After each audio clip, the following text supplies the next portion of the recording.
그러면은 이제 마지막으로 페리임플란타이티스는 치주염처럼 치료하라. 요 내용을 좀 살펴보려고 하는데 무슨 내용인지 좀 말씀을 드리겠습니다. 첫 번째, 치주염과 리스크 팩터가 똑같습니다. 그렇기 때문에 환자 주의사항 똑같이 설명하시면 될 것 같아요. 자, 저희가 잘 알고 있는 에비던스 레벨 수준을 봤을 때 가장 강력한 거 오랄 하이진, 치주염의 이력, 그리고 담배죠.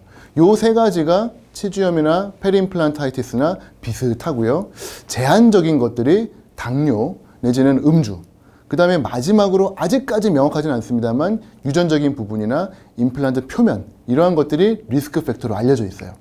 자, 보시면은 환자분들 중에 이런 분들 많으시죠. 칫솔질 안 하십니다. 그리고 특히 치석이 많이 생기는 분들도 계시고요. 아드 레이쇼 보면은 거의 14배에 가까울 정도로 건강한 임플란트를 쓰실 분들이 오랄 하이진이 안 좋으면 폭증을 합니다. 페리임플란타이티스의 확률이. 거기에다가 담배를 태우신다. 뭐 담배가 백해 무익한 건 다들 아시는 거죠. 뭐 국가고시 때 기억나시죠? 잘 모르면 일단 담배 찍으면 정답입니다. 그 정도로 항상 담배는 정답에 가까운 우리 몸에 안 좋은 건데요. 당연히 페리임플란타이티스에도 안 좋습니다. 그리고 대부분 잘 이해를 못 하시는데 치주염의 이력이 왜 안 좋죠? 치주염이 있어서 뺐는데 새로 시작하는 건데 환자분들도 이해를 잘 못 하시는데요. 연구 결과가 입증을 해줍니다. 예전에 치주염의 병력이 있었던 분, 외상이나 충치로 뺀 사람이 아니라 치주염으로 빼신 분일 경우에는 거의 6, 7배 그 정도로 많은, 아드레이쇼 상으로는 3, 4배 정도 더 높은 페리임플란타이티스의 확률을 보이고 있죠. 임플란트의 수명 또한 짧아집니다. 치주염이 없었던 분보다 치주염이 있었던 분들은 점점 더 임플란트 수명이 짧아지는 걸 보실 수가 있어요. 자, 중요한 겁니다. 여기서 메모해 주세요. 예전에 치주염으로 발치를 하셨어요. 자, 임플란트 이제 심어야 됩니다. 그때 반드시 주변을 한번 둘러보세요. 프로빙을 쭉 하시고요. 레지듀얼 포켓, 잔존 치주낭이 5mm 이상 존재하는 부위가 있다라고 하면은 새로 심은 임플란트에 페리임플란타이티스가 생길 확률이 현저히 높아집니다. 그때는 반드시 딜레이 하거나 아니면 일단 심고 덮어 놓으신 다음에 치주염 치료를 먼저 하시고 그 다음에 구강 내에 노출하라는 것이 많은 학자들의 권장 사항이에요. 절대로 치주염을 해소하지 않은 상태에서 진행하시면 위험할 수 있습니다. 영국의 도너스 교수님께서는 페리오 2000이라고 하는 아주 강력한 임팩트 팩터를 갖고 있는 논문에 빨간 신호등, 노란 신호등, 초록 신호등 기준으로 이 임플란트를 지금 심을 것인지, 지연할 것인지, 심지 않을 것인지 뭐 이렇게 권장사항을 했습니다만 뭐 대한민국 상황에서 심지 않을 상황은 없죠. 다 심어야죠. 그렇기 때문에 결국은 다 심어야 되는데 항상 마음의 준비는 하라는 뜻입니다. 자, 만에 하나 생겼어요. 생기면 안 되지만 환자분이 페리임플란타이티스가 생겼습니다. 어떻게 접근할까요? 치주염 치료랑 비슷할 수밖에 없습니다. 물론 많은 학자들이 제안은 했어요. 랑이라고 하는 유명한 치주의 대가 교수님이 프루빙 뎁스와 BOP 그리고 본로스를 기준으로 시스트, Cumulative Interceptive Supportive Therapy라고 하는 되게 멋있는 이름을 가지고 이 알고리즘을 주셨습니다. 프로빙 해보시고요. 본로스 본 다음에 A, B, C, D. A, 간단하게 처치. B, 화학적으로 처치. 3, 로컬 시스테믹 항생제 들어가고 전문가에게 리퍼. 마지막 D, 요거는 수술이 들어가는 거죠. 뭐 이런 방법으로 알고리즘을 하거나 아니면 뭐 미시간 대학의 홈레이왕 교수님처럼 임플란트에 모빌리티가 있는가 없는가를 기준으로 있으면 제거고 없다. 그러면은 본로스가 얼마나 있느냐. 이런 식으로 하나하나 질문을 던지는 과정에 의해서 치료 방법을 제시하기도 하고요. 또 이티아노지. 원인이 뭐냐. 그냥 뼈가 녹은 게 아니라 그 뼈가 녹은 원인이 뭐냐. 바이오 메케니컬이냐, 바이올로지컬이냐, 아니면 컨비네이션이냐. 이런 것들을 보고 하자는 거죠. 어쨌건 간에 치주염 치료랑 비슷한 방법으로 치료를 하시게 될 겁니다. 뭐 워낙 치주염에 대해서는 많은 강의를 들으셨기 때문에 그 부분을 자세하게 들어가진 않을 거고요. 간단한 제목과 케이스 위주로 한번 살펴보도록 하겠습니다. 첫 번째, 치주염 치료가 두 개로 나뉘는 건 다들 아시죠? 비외과적 치료, 그리고 피를 보는 관혈적 서지컬 치료, 이 두 가지입니다. 넌 서지컬, 비외과적은 또 다시 두 개로 나뉘죠. 첫 번째는 기계적 치료, 흔히 말하는 SRP입니다. 스케일링과 루트 플레이닝. 루트 플레이닝도 피가 나던데요. 네, 그것도 피가 날 수는 있는데 잇몸을 막 적극적으로 여는 게 아니기 때문에 걔는 비외과 쪽에 일단은 포함을 시킬 거예요. 미케니컬하게 청소를 하는 겁니다. 두 번째, 거기에다가 항생제를 넣어가지고 약 쪽으로, 약용으로 세균을 줄이자. 이 두 가지가 넌서지컬 테라피죠. 자, 넌서지컬 테라피를 하려면 일단 도구가 좀 특별한데요. 임플란트 표면을 저희가 뼈랑 잘 붙게 하려고 여러 가지 산화막도 넣고 UV 처리하고 러프 서피스 만들었는데 이게 뼈랑 덮여 있어야 되는데 노출됐어요. 그러면 그게 오히려 치태를 많이 끌어들입니다. 그렇기 때문에 임플란트 표면을 청소하실 때에는 특별한 도구들이 필요해요. 플라스틱, 타이타늄 큐렛, 캐핑이 되어 있는 울트라소닉 스케일러, 아니면 카퍼가 들어가 있어서 조금 강도가 떨어지는 그러한 스케일러, 아니면 에어 파우더가 들어가 있는 팔리셔 등등의 도구들. 지금 사진에 보여드린 것처럼 특별한 타이타늄 큐렛, 카퍼가 들어가 있는 큐렛 다 좋아요. 근데 해보시면 아시겠지만 요거 큐렛 가지고 돌아가면서 닦기 진짜 어렵습니다. 그래서 저는 뭘로 하느냐? 사실 저는 이 큐렛을 잘 쓰진 않고요. 울트라소닉으로 그냥 해결해요. 울트라소닉 중에 캡이 씌워져 있는 것도 있고요.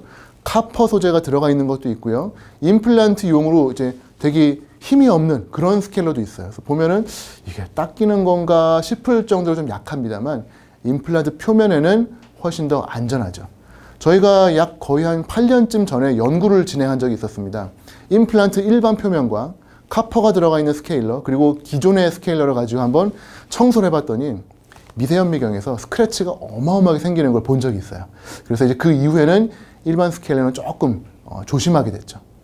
아예 본격적으로 나는 그냥 표면을 다 갈아버릴 거야 하시는 분들도 계세요. 그런 분들은 타이타늄 브러쉬라든지 아이 브러쉬라든지 아니면 진지 브러쉬라든지 이런 거 이용해가지고 표면 그냥 뽀덕뽀덕 닦으시는 것도 방법이 되겠습니다만 최근 들어서 많은 트렌드가 넘어가고 있는 거는 바로 에어 파우더 쪽이에요. 표면 손상을 최소화하면서 접근도 편하고 치료도 간단하죠. 유일한 단점이라고 하면 요 파우더를 계속 이제 좀 교체를 해줘야 되는데 몇 년 전까지만 해도 글라이신 소재를 많이 썼었는데요. 요게 이제 pH의 문제도 좀 있고 그렇기 때문에 최근 들어서는 이제 설탕 소재인 에리트리톨 뭐라고 하는 여러 가지 단맛이 나는 그런 소재들로 조금씩 바뀌고 있습니다. 어쨌건 간에 요걸 가지고 쫙 마모시키면서 세균들을 조금 청소하시면 도움이 되실 것 같고요. 혹시라도 나는 이게 있다. 뭐죠? 레이저. 비싸죠. 비싼 레이저인데 임플란트 표면 소재할 때 좋다고는 해요. 근데 제가 알기로는 가격이 꽤 되거든요. 그래서 이 레이저 연구 진짜 많이 한 독일의 슈바르츠 교수님이 농담처럼 그 이야기를 합니다. 이 레이저 한 대를 살 가격이면은 수십만 개의 코튼 펠렛을 살 수 있다. 나는 차라리 그걸로 뽀덕뽀덕 닦는 것도 나쁘지 않다라고 본다라는데 사진에 보시는 저 코튼 펠렛 셀라인 묻혀가지고 뽀덕뽀덕 닦는 거예요. 우리 집에서 맨날 하시죠. 설거지 하듯이 표면을 닦는 겁니다. 근데 놀랍게도 이 슈바르츠가 연구를 직접 해보시니까 결과가 레이저랑 비등비등 나온 거예요. ER 약 레이저에다가 임플란트 표면 처치한 거랑 그 다음에 CPS 뭐냐면 큐렛 이후에 코튼 펠렛 셀라인 묻혀서 뽀독뽀독 설거지한 거 비교해 보니까 두 개가 비슷한 거예요. 그래서 커튼 펠렛으로 열심히 닦는 것 또한 만약 하나 레이저가 없으시다면 좋은 방법이라고 생각이 됩니다. 자, 깨끗하게 기계적인 처리했어요. 하지만 우리 눈에는 잘 안 보이는 그러한 세균들이 분명히 있겠죠. 그렇기 때문에 마지막으로는 이 부분을 빼놓을 수가 없습니다. 엔티 마이크로비얼 테라피, 즉 항생제인데요. 가장 많은 분들이 쓰시는 거는 클로르헥시딘 가글 같은 걸 많이 쓰실 거예요. 왜냐하면 먹는 건 좀 불안하니까. 그래서 이제 가글을 시키는데 아직까지는 에비던스 레벨이 그렇게 높지는 않습니다. 페리임플란타이티스 할 때 클로렉신을 써도 되는지, 효과가 있는지, 또 실제로 썰커스 내부나 임플란트 표면에 그게 들어갔을 때 과연 안전한가, 이러한 부분에 대해서는 조금 의아한 부분이 있기 때문에 클로렉시딘 젤 내지는 가글 같은 경우는 논문에 언급은 되어 있습니다만 개인적으로는 잘 쓰지 않고요. 아니면 오히려 극단적으로 시스테마틱 엔티바이오틱 쓸 수 있죠. 저희 흔히 말하는 여러 가지 항생제를 조합해 가지고 쓰는 건데, 특히 비염기성 세균 잡을 때 쓰는 메트로니다졸까지 섞어 가지고 쓰시면은 뭐 3일에서 최고 한 10일까지 드시면은 좋은 도움이 된다고 하는데, 한국 분들이 항생제를 드시는 걸 좋아는 합니다만 글쎄요, 이게 항생제 오남용의 문제가 분명히 있기 때문에 페리임플란타이티스 뿐만이 아니라 치주염, 치주 앱세스에도 저는 아주 즐겨 쓰고 있습니다만 바로 국소 로컬 엔티바이오틱이에요. 뭐 회사로는 전 세계적으로 여러 가지 회사가 있습니다만 개인적으로는 제가 국내에서 쓰는 제품이 있습니다. 많은 선생님들이 저한테 많이 물어보세요. 그런 거 문제 생겼을 때 어떻게 쓰세요? 라고 해서 오늘 제가 하나 샘플을 가지고 나왔습니다. 제가 회사명을 말씀드릴 수는 없습니다만 이 제품 같은 경우는 흔히 환자분들이 뭐라고 기억을 하고 있냐면 노란 주사라고 기억을 하고 있어요. 보시면은 꺼내서 봤을 때 실제로 노란색입니다. 노란색의 주사로 되어 있고요. 일회용입니다. 요거 이제 여러 환자한테 배분하시면 좀 위험할 수 있고요. 요거는 일회용으로 환자 한 명에게 제한적으로 쓰시면 좋겠습니다. 앞에 있는 캡을 제거를 하시고요. 요게 이제 요 얇은 썰커스 내에 들어가는 0.5mm 정도의 두께예요. 요거를 환자 썰커스를 따라서 쭉 넣으시면서 요거를 이제 마치 주사 놓듯이 쭉 짜 넣으시면 되는데, 이게 약간의 클리니컬 팁입니다만 살살 넣으면 환자분들이 별로 안 아파하세요. 그러면은 약간 좀 만족감이 떨어지시는 것 같아서 조금 아프라고, 저희 원래 엉덩이 주사도 좀 아파야 막 주사를 맞았구나 그런 게 있잖아요. 그래서 저도 넣을 때 조금 세게 넣습니다. 그러면 또 잘 들어가기도 하고 많이 빨리 넣을 수 있죠. 그래서 부위에다 쭉 넣어주세요. 혹시라도 다른 부위의 임플란트에 건강한 부위가 있다, 저는 거기도 넣습니다. 거긴 멀쩡한데 왜 넣어요? 임플란트 메인터넌스에 써 있어 여러 가지 레커멘드가 있는데 주기적인 로컬 엔티바이오틱 주입도 분명히 논문 중에 하나예요. 그래서 잘 됐다, 남는 거 어차피 버리긴 아까운데 염증 난 부분도 넣고 건강한 부분에도 넣어드리자 라고 해서 저는 여러모로 아주 유용하게 잘 쓰고 있습니다. 대개 일주일 정도면은 해소가 되시고요.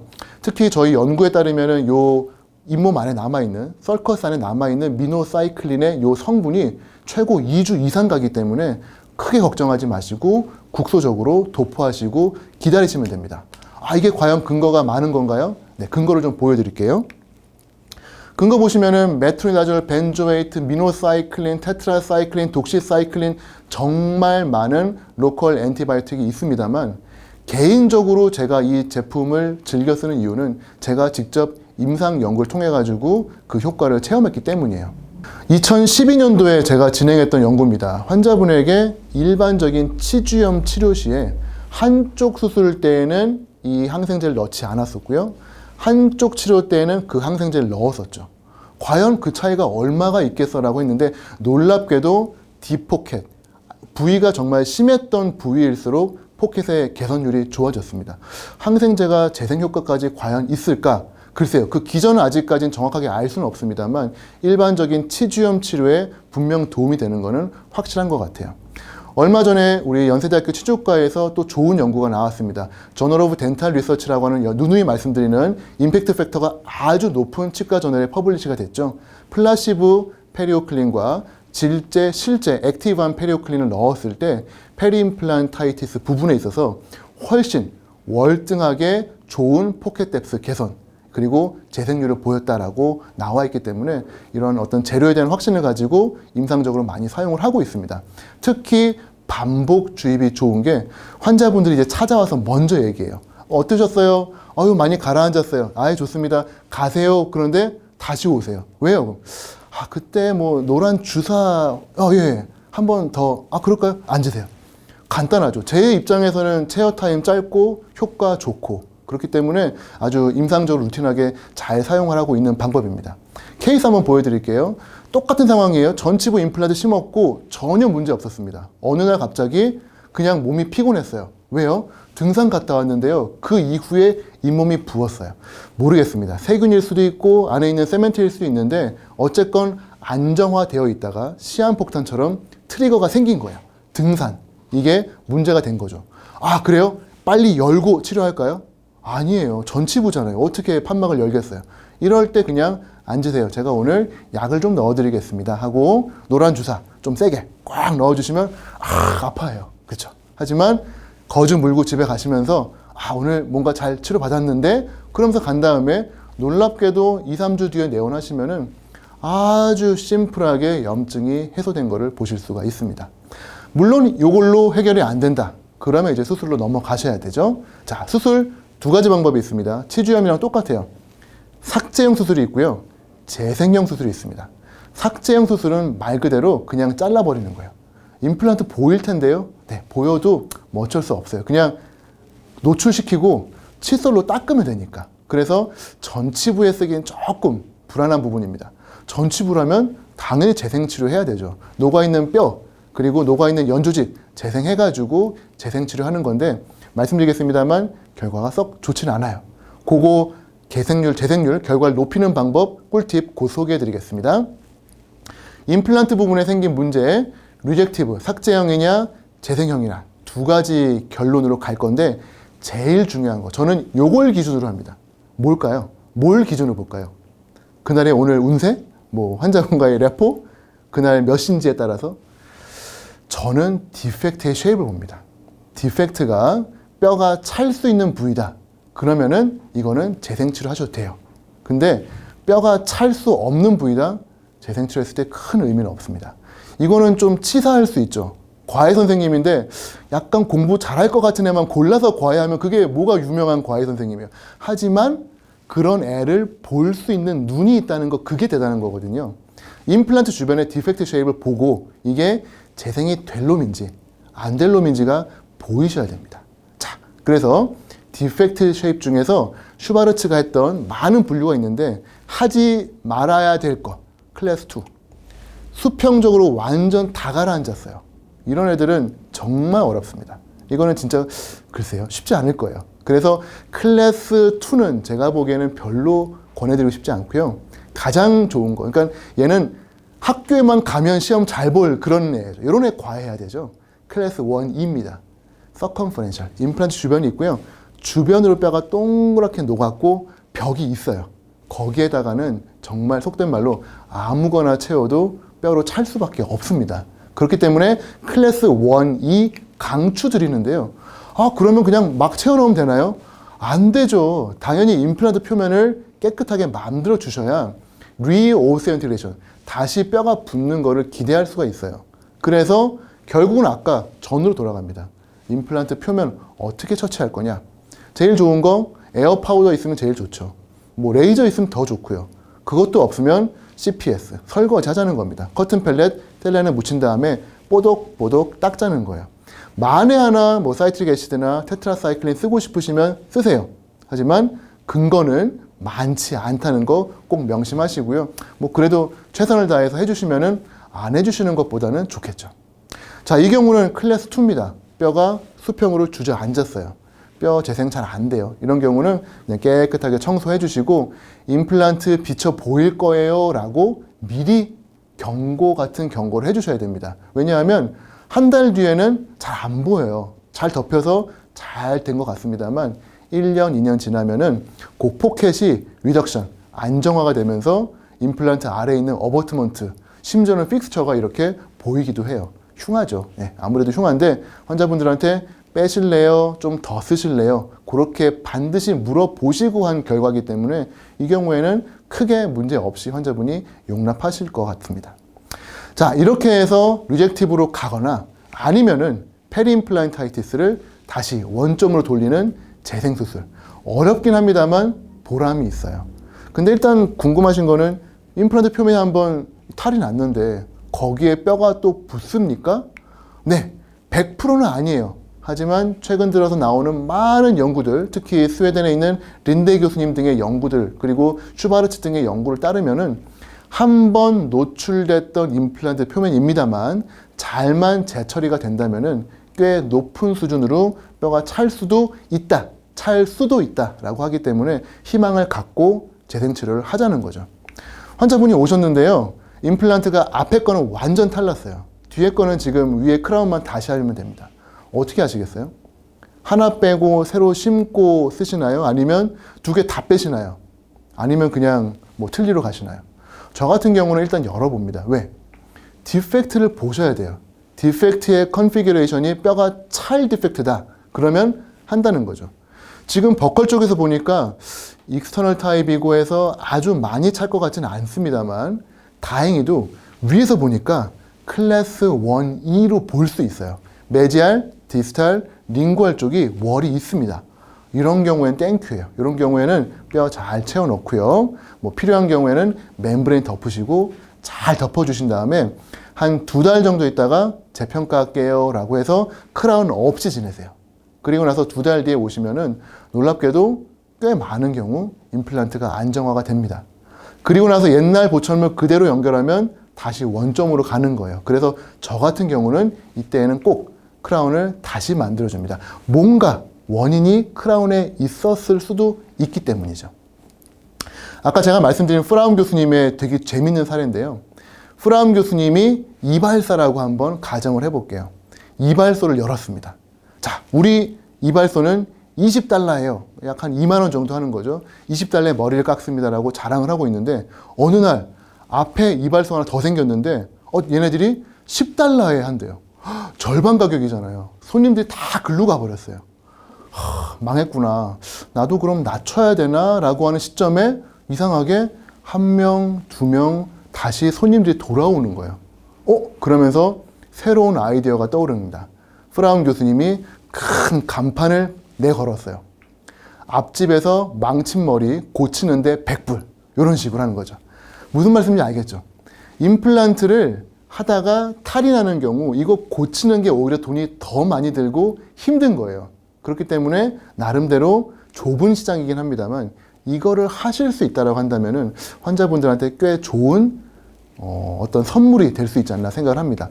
많은 연구들은 없습니다만 프라움 교수님을 주축으로 해서 임플란트, 탈난 임플란트를 치료해서 살리는 분들이 계세요. 케이스 한번 보시면은 근거가 조금 부족할 수 있습니다만 다 넣어요. 프라움 교수님의 비결 다 넣습니다. 자, 일단 열고요. 표면 깨끗하게 하고 본그래프트예요. 그 다음에 페리오클린 넣고요. 엠도게인 넣고요. PDGF라고 하는 되게 좋은 성장인자 넣고요. 멤브레인 넣어요. 그리고 연조직 이식까지 해요. 이거 못 살리면 이상한 거죠. 하지만 어쨌건 간에 앞에서 망친 머리 고치는데 얼마? 100불. 이렇게 해가지고 했더니 보세요. 지금 6년 넘게 뼈가 짱짱하게 유지가 잘 되고 있죠. 이런 식으로 임플란트를 잘 살려가지고 쓰는 것 또한 제 생각에는 분명히 괜찮은 치료 옵션이라고 생각을 합니다. 저도 역시 이 환자분한테 그런 치료를 해드렸어요. 다른 병원에서 임플란트 하셨는데 뼈가 확 녹았죠. 일단은 디펙트 보셔야 됩니다. 컨피규레이션이 좋으면 하는 거고요. 안 좋으면 안 하시는 게 나은데 이 경우에 1E 괜찮아요. 뼈가 들어갈 수 있을 것 같아요. 그래서 뼈를 넣는데 아까 보여드린 프라움 교수님처럼 좋은 거 다 넣는 겁니다. 본그래프트에다가 엠도게인이라고 하는 성장인자까지 섞어서 넣어요. 이게 가능해요? 가능합니다. 임플란트가 구강 내에서 기능한 지 3개월이 지나면은 그때부터는 자연치아로 간주가 되기 때문에 치조골 이식술, 보험 치료가 돼요. 그래서 이 골이식과 엠도게인을 해가지고 임플란트 주변에다가 넣습니다. 이때 저 같은 경우는 본그래프트랑 엠도게인을 잘 믹스해가지고 약간 눅진눅진하게 찰흙처럼 만들어서 그렇게 적용을 하는데 적용이 꽤 쉽습니다. 예쁘게 잘 들어갔죠. 뭐 원하신 경우에는 추가적으로 멤브레인 넣어가지고 아예 GTR로 수납 내리셔도 될 것 같아요. 어쨌건 이렇게 해서 수처하면 끝이죠. 뭐 물론 이상적인 경우에는 크라운을 좀 제거하시면 좋겠습니다만 다른 병원에 사셨다거나 손대기가 좀 어려운 경우에는 그냥 두셔도 나쁘지 않게 본그래프트가 잘 재생이 됩니다. 물론 결론은 몰라요. 저게 100% 뼈가 다시 붙느냐?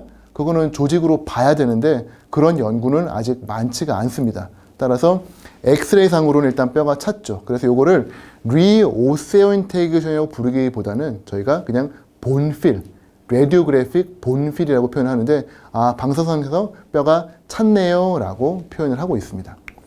우리나라의 박종문 교수님도 이런 연구를 하셔가지고 메디슨이라고 하는 저널에 퍼블리시 하셨었죠.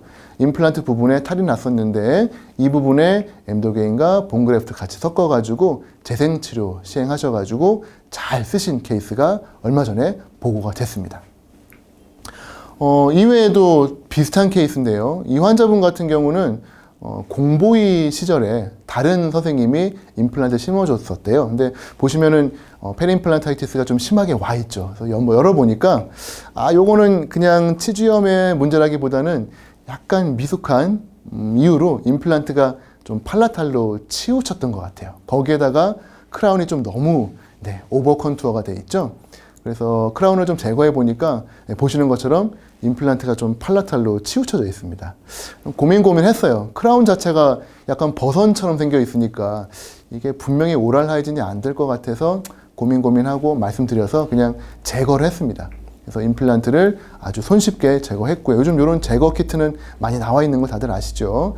제거하고 그 다음에 판막을 한번 열어봤어요. 보니까 그 크라운 눌려 있었던 만큼 연조직이 눌려 있고요. 더 재밌는 거는 그 아래 뼈도 똑같이 눌려 있더라고요. 그래서 이거 크라운으로 잇몸 누르는 거 별로 좋은 건 아니구나 라는 걸 깨달았던 그런 케이스입니다. 어쨌건 사이너스와의 거리가 좀 애매했고 임플란트를 그쪽 처음에 심어준 그분한테 아마 다시 하고 싶어 하는 것 같아서 오늘은 간단하게 이제 ARP라고 하는 알베올라 리치 프리저베이션 해가지고 심플하게 마무리 해드렸습니다. 그리고 나서 엑스레이 보시면은 아주 평평하게 뼈가 잘 들어간 거 보이실 거예요.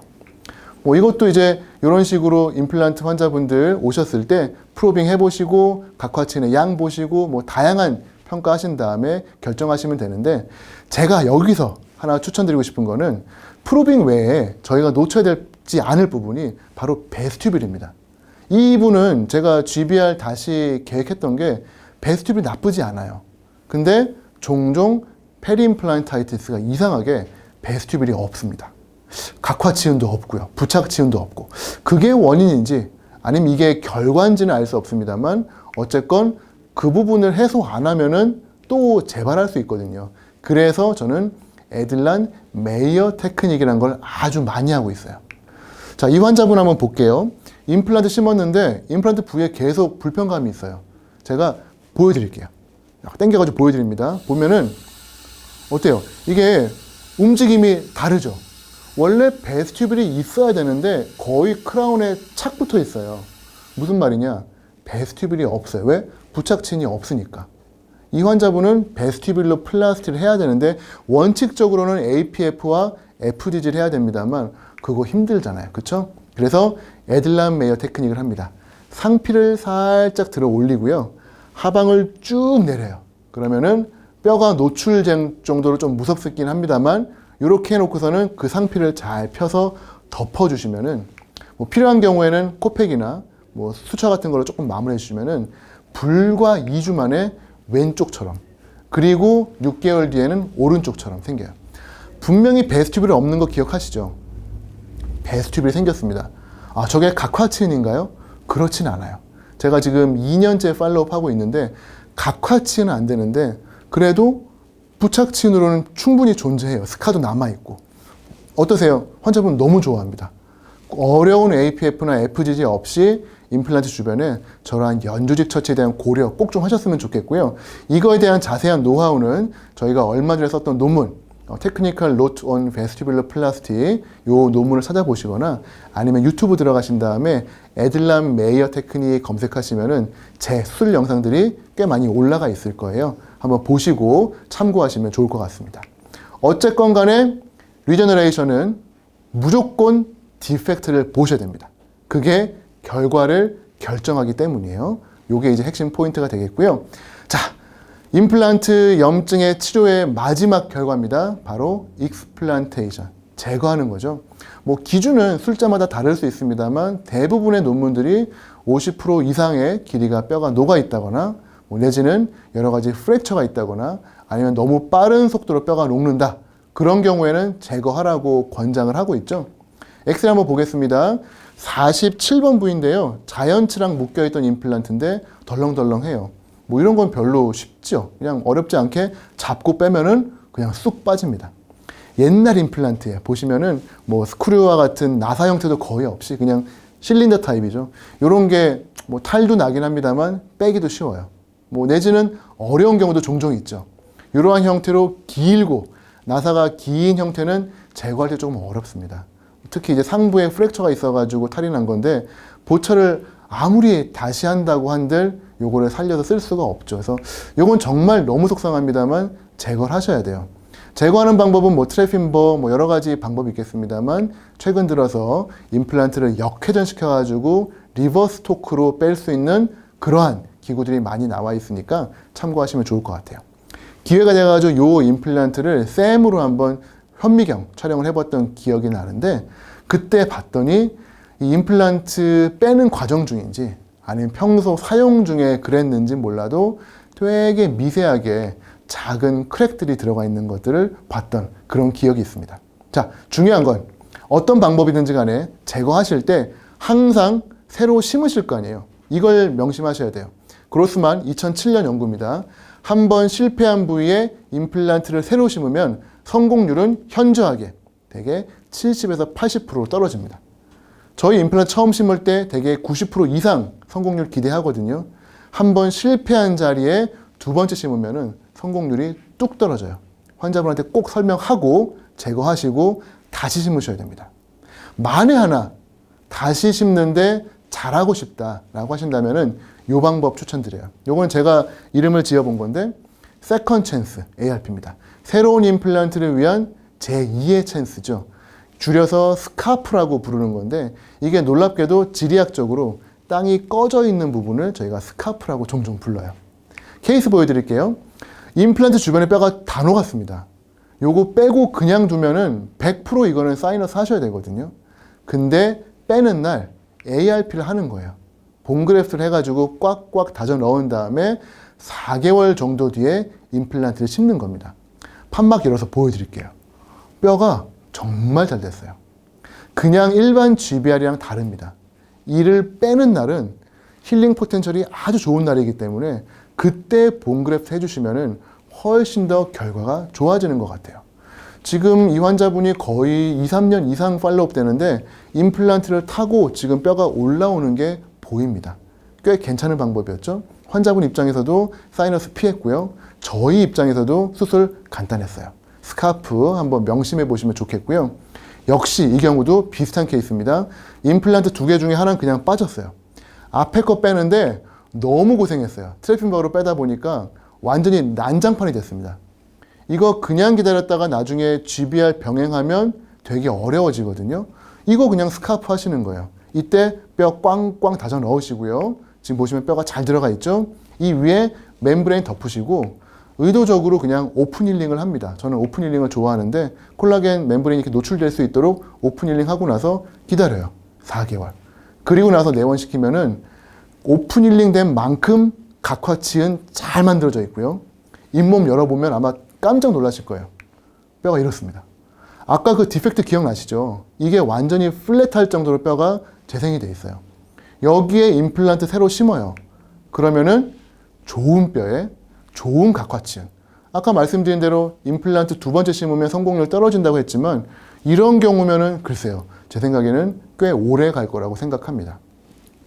페리임플란타이티스 제거하는 경우에 요 스카프 항상 명심해 주시면 좋을 것 같아요.